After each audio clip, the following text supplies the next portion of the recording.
Yang pertama, Allah Ta'ala kata lagi, kalau kamu ni boleh peluang masa untuk ibadat kepada aku, kata Allah, wa amla yadaika rizqan, hei anak Adam, aku nak penuh dua tangan kamu itu rezeki, aku nak murahkan rezeki pada kamu.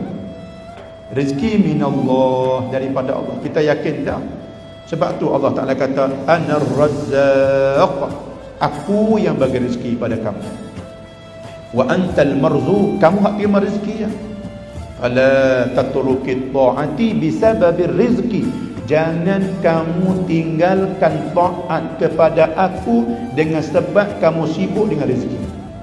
Di hari ni berapa ramai sanggup tinggal subuh, sanggup tak sembahyang subuh kerana kerja nak cari rezeki, sanggup dia tak tutup aurat kerana syarat-syarat syarikat tu tak boleh tutup aurat, ada juga. Nah, dia rela walaupun terbuka aurat untuk dapatkan rezeki, dia tinggalkan perintah Allah Subhanahu wa taala. Allah Taala kata, jangan kamu tinggalkan perintah aku dengan sebab rezeki. Fala tatruqit ta'ah bisabab rezeki. Allah Taala kata, kalaunya kamu sanggup tinggal juga taat pada aku dengan sebab rezeki, maka di akhirat esok aku nak azabkan kamu, kata Allah. Nah, sebab tu Allah Taala kata, kalau kamu boleh korbankan masa untuk mengabdi ibadah kepada Allah Subhanahu wa taala, Allah Taala kata, aku nak penuhkan dua tangan kamu itu rizqan, tamyiz nisbah rezeki. Mari ikut tu rezeki, murah rezeki, Allah Taala bagi rezeki. Nah, hidup dalam keadaan tenang, hidup dalam keadaan rahmat. Nah, sebab tu kita hidup di atas dunia nak kepada rahmat, nak kepada barakah hidup. Nah, Allah Ta'ala kata lagi, ya bani Adam, wahai anak Adam, la tataba'ad an ibadati, jangan kamu jauhkan diri kamu daripada ibadatkan dia. Jangan kamu tinggal ibadat pada aku, jangan liar diri kamu daripada ibadat pada aku. Kalaunya kamu tak sanggup, kalau kamu tak ibadat, jauh ibadat pada aku, kata Allah, amla qalbaka faqran, aku nak penuh, nak masuk dalam dada kamu itu faqran, nisbah fakir.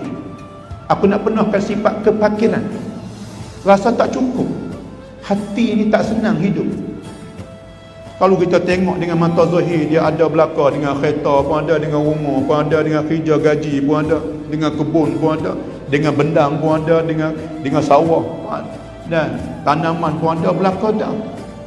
Tapi hidup dia tak tenang. Hidup dia rasa tak cukup lagi, rasa nak benda tu lagi, rasa nak benda lagi, dan tak habis-habis kerja ni, tak ada masa nak ibadat kepada Allah. Kenapa? Kerana dia tu tak bagi masa untuk ibadat kepada Allah. Allah Ta'ala tanam dalam hati dia faqran. Allah ni takut. Nah, lagi pula Allah Ta'ala kata, kalau kamu tak sanggup, kamu tak ibadat pada aku, wa amla yadaika syughlan, Allah Ta'ala kata, aku nak bagi dua tangan kamu tu sibuk semata-mata. Hidup pagi sibuk, tengah hari sibuk, petang sibuk, pecen dah sibuk lagi. Kadang-kadang nak pecen bilang-bilang ada lagi 6 bulan nak pecen, cari dah. Nak buat apa lepas pecen ni? Nak buat apa lepas pecen ni?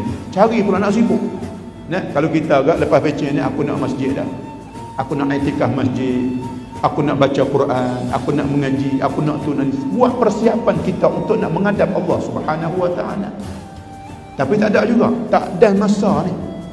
Sebab apa? Allah Taala dah tanam dalam hati dia tu faqran, fakir. Allah Taala sengaja bagi dia dua tangan dia tu sibuk, syughlan, sibuk. Nah, sibuk dengan cucu, awak masalah. Kenapa tak pergi masjid ni? Oh, tak boleh pergi masjid cucu. Nah, kalau orang beli kebun, ada juga jenis pecen, dia beli tanah kosong dia buat kebun. Umur 60 buat kebun. Nah, buat kebun untuk nak tinggal pada anak cucu juga. Nah, sibuk dengan benda tu, sibuk dengan benda ni.